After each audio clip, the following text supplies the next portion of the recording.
দেবীপ্রসাদ মণ্ডল, গ্রাম ও ডাকঘর কিয়ামাচা, পশ্চিম মেদিনীপুর থেকে লিখছেন। বন্ধু প্রাত্যহিকী। প্রকৃতির ক্যানভাস জুড়ে রঙের মেলা বসেছে। বসন্ত প্রকৃতি বরাবরের মতো উজাড় করে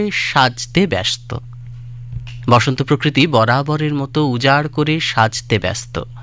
দুর্বার গতিতে চলছে পাতা খসানো আর কচি কোমল কিশলয়ের আগমন। টুকটুকে পলাশ শিমুলের বাসর ঘরে সমানে বেজে চলেছে কোকিলের সানাই।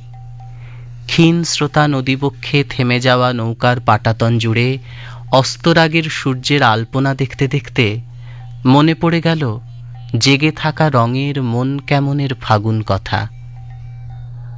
ফাগুন যৌবনের আরম্ভে দুচোখ আটকে তখন এক নীল বসনা ষোড়শী কন্যার বসন্তে। গ্রামীণ উৎসবের রান্না খাওয়া মেলা বসে ফি বছর বসন্তের আগমনে কুবাই নদীর চর ঘেঁষে। সেই মেলায় প্রথম দেখা ওই বসন্ত কন্যার সাথে। অদ্ভুত এক রূপের রং নিয়ে আমার অন্তরের নিভৃত কোণে বারবার উঁকি দিতে গিয়ে ধরা পড়ল প্রেমের কোমল স্পর্শে। নবদুর্বাদলের শ্যামলিমা যেন ওর যৌবনের দোসর হয়ে আমায় ভাসিয়ে নিয়ে চলেছে কুবাইয়ের ক্ষীণ স্রোতে।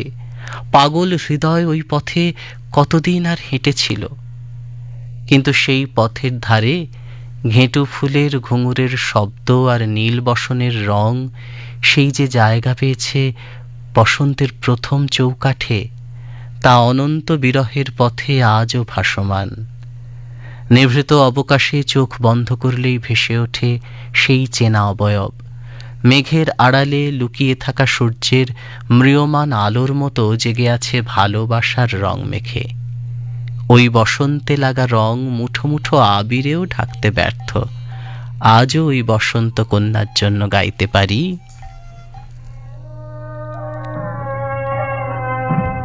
ঝরা পাতা গো, ঝরা পাতা গো, আমি তোমারি দলে ঝরা পাতা। ঝরা পাতা, ঝরা পাতা, ঝরা পাতা গো, ঝরা পাতা গো, আমি দেবীপ্রসাদ মণ্ডল, গ্রাম ও ডাকঘর কিয়ামাচা, জেলা পশ্চিম মেদিনীপুর।